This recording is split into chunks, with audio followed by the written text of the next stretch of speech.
So a twisted and intoxicating identity through nationality, through sexuality, through ethnicity is to play right into Satan's hands. Because those are sub-identities to the overarching identities. If we try to get validation through earthly identities, we try to get verification and acceptance through our earthly identities, we'll have more division, we'll be at each other's throats, and that's what's happening in our culture. Jesus shows us a better way. He shows us there's an invisible connection. Once you're in Christ, once you belong to God, there's an invisible connection that ties you together that's deeper than any other connection you could ever have. Even Mary, who Catholics call the Mother of God, even Mary could not rely on her bloodline with Jesus. I mean, I'm sure Jesus resembled his mother in certain ways. She's his biological mother.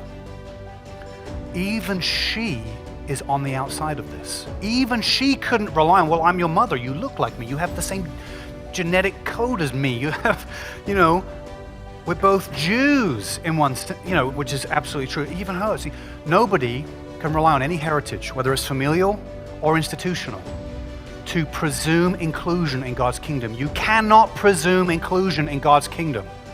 No association can do it. Whether it's a family bloodline thing, or it's something like a christening, or it's something like a denominational or church association or affiliation, you cannot rely on any type of heritage to say you're in God's family. It is only by personal faith in Jesus. Even Mary had to have personal faith in Jesus. Her relationship with God was based on this. Is she willing to obey the words of Jesus? Not based on the fact that she's Jesus' mother. Didn't matter. It's this. Jesus says it. He says it. His mother's outside the door. You're my mother. You're my brother. You're my sister if you do the will of God. There is a magnetic, powerful force that connects you together.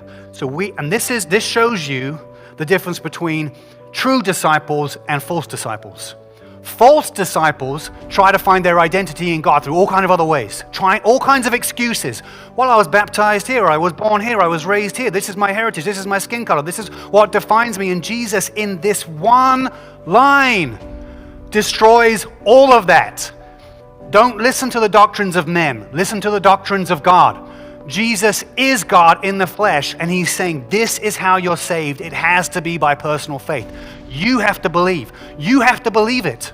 Not because you have done anything good, because you believe he did it. He did it on the cross for you all day, every day is Jesus.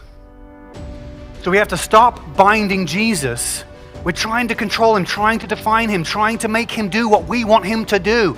You have to stop doing that. That's false discipleship. Instead, you have to surrender. You have to come into the house and sit at the feet of Jesus and say, what you say, I believe. What you say, I believe. And that's what qualifies you, is that faith. When you like and subscribe, this video reaches more people.